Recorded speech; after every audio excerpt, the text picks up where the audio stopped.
Hi అండి. ఇవాళ నా వంట స్పెషల్ వచ్చేసి నిమ్మకాయ పచ్చడి అనమాట. నిమ్మకాయ పచ్చడి, నిల్వ పచ్చడి ఎలా పెట్టుకోవాలి ఏంటి అనేది తయారీ విధానం చూపిస్తున్నానండి. రండి చూద్దాం. ఇదిగో చూసిరా అండి, నిమ్మకాయలు అయితే నేను ఒక 30 నిమ్మకాయలు మంచిగా ఇలా ఊరబెట్టుకున్నాను అనమాట. ఉప్పు పసుపు వేసి ఊరబెట్టుకున్నానండి. అయితే ఈ ఊరబెట్టుకున్న నిమ్మకాయలు 4-5 రోజులకు ఒకసారి మనం మధ్య మధ్యలో చూస్తూ ఇలా మంచిగా కలుపుకోవాలండి. ఉప్పు కూడా కరెక్ట్గా సరిపోయిందా లేదా అనేది చూసుకోవాలన్నమాట, లేకపోతే బూజు వచ్చేస్తుందండి. ఒకసారి మీరు ట్రై చేయండి, ఓకేనా అండి. అయితే దీని తయారీ విధానం ఇప్పుడు చూద్దాం. చూసిరు కదండి, నిమ్మకాయలు మంచిగా ఎట్లా ఊరినాయి కదా, మెత్తబడ్డాయి అనమాట, మంచిగా మగ్గిపోయినాయి. చూసిరండి, ఇందులోనే చూద్దాం తయారీ విధానం. ఒక కడాయి పెట్టుకున్నా కదండి. ఇప్పుడు ఒక స్పూన్ అయితే ఆవాలు, కొద్దిగా మెంతులు, 1 స్పూన్ అండి మెంతులు అయితే ఇవి వేయించుకున్నాం మంచిగా. కొద్దిగా జీలకర్ర అండి, ఒక 1/2 స్పూన్ అయితే జీలకర్ర వేసినా అనమాట.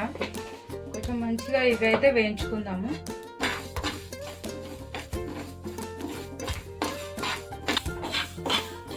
చూసిరు కదండి, ఈ మాత్రం అయితే మంచిగా వేగాలన్నమాట. ఇదిగో కలర్ వచ్చేసినాయి. మెంతులు చూస్తే అర్థమైపోతుంది కదా. ఇప్పుడైతే స్టవ్ బంద్ చేసుకొని ఇవి తీసి పక్క పెట్టుకుందాం. చల్లారిన తర్వాత మిక్సీ పడదాం. తాలింపు ఫస్ట్ పచ్చడి తాలింపు పెట్టుకుందామండి, ఎందుకంటే ఆయిల్ చల్లారాలి కదా.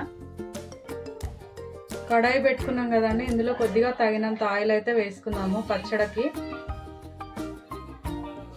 ఆయిల్ మంచిగా వేడెక్కిందండి. ఇప్పుడైతే కొద్దిగా ఆవాలు, జీలకర్ర, మెంతులు, ఒక 2 ఎండుమిరపకాయలు వేస్తున్నాం అన్నమాట. ఎల్లిపాయలు కూడా వేసేసుకొని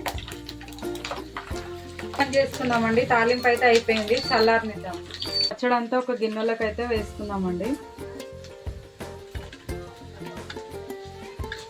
నిమ్మకాయ అంతా మంచిగా ఈ గుజ్జు అంతా ఒక గిన్నెలో వేసుకున్నాం కదండి.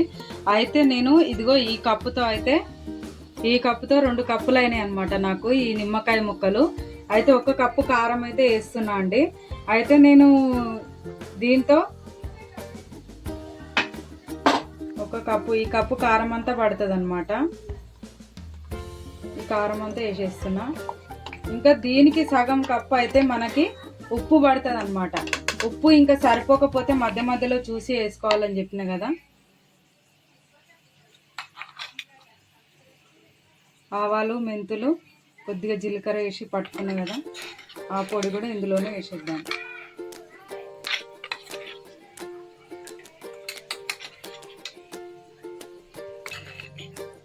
కొద్దిగా ఎల్లిపాయ దంచుకున్నాను అనమాట, కొంచెం అండి, దీనికి ఇంత సరిపోతుంది.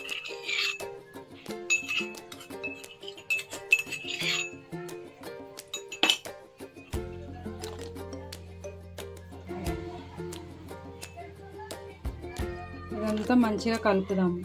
ఉప్పు అయితే ఆల్రెడీ నేను సరిపోని వేసుకున్నాను అనమాట, అందుకే ఇప్పుడు ఉప్పు వేయలేదండి. ఇట్లా మంచిగా కలుపుకోవాలండి. ఈ ముక్కలకంతా ఈ కారము, మనం వేసుకున్న ఈ మసాలా ఇవన్నీ ఉన్నాయి కదా, ఇవన్నీ మంచిగా పట్టాలన్నమాట. వెల్లుల్లి అవన్నీ వేసుకున్నాం కదండి, బాగా పట్టనివ్వాలన్నమాట. చూస్తున్నారు కదండి, మంచిగా కారము మసాలా అన్నీ కలుపుకున్నా కదా. ఇప్పుడు ఆల్రెడీ నేను తాలింపు పెట్టినా కదండి, ఈ తాలింపు అనేది ఇందులో వేద్దామన్నమాట.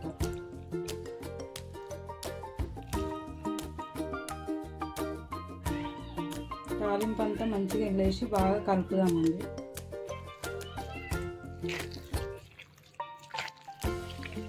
బాగా కలుపుదాం. అయితే పచ్చడి ఎప్పుడైనా కానండి ఉప్పు మంచిగా వేసుకోవాలన్నమాట. ఉప్పు కారం కరెక్ట్గా ఉంటే పచ్చడి అస్సలు పాడవదండి. ఒకసారి అది గమనించుకోవాలి. మనం కొద్దిగా చేయి మీద వేసుకొని టేస్ట్ చేస్తాం కదా, అప్పుడు టేస్ట్ చేసినప్పుడు మనకు కొంచెం ఉప్పు ఎక్కువ ఉన్నట్టు అనిపించాలన్నమాట.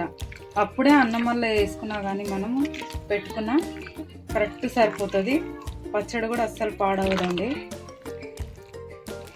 ఈ మాత్రం సరిపోతుంది, మనకు ఆయిల్ ఎక్కువ అవసరం లేదు. ఇది కరెక్ట్ సరిపోతుందండి దీనికైతే.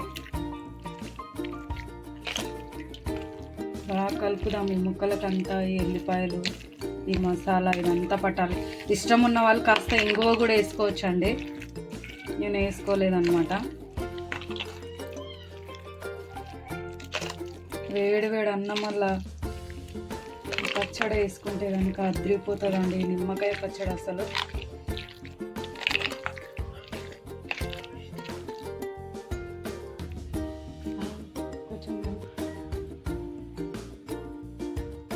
చూస్తున్నారు కదండి నిమ్మకాయ పచ్చడి అయితే ఏ విధంగా తయారు చేసుకోవాలో చూపించాను కదా. నేను చూపించిన విధానంగా అయితే మీరు ట్రై చేయండి, టేస్ట్ బాగుంటుంది. మంచి నిల్వ పచ్చడి అండి ఇది. అయితే ఎప్పుడు మనకి ఎంత అయితే కావాలో అంతే కొంచెం తాలింపు పెట్టుకుంటే కనుక బాగుంటుంది అనమాట. ఓకేనా అండి, నా తయారీ విధానం నచ్చితే కనుక ఖచ్చితంగా లైక్ చేయండి, షేర్ చేయండి, సబ్స్క్రైబ్ చేసుకోండి. ఎప్పటికప్పుడు నా ఛానల్ ఫాలో అవుతూ ఉండండి. టేస్ట్ అయితే అదిరిపోతుందండి.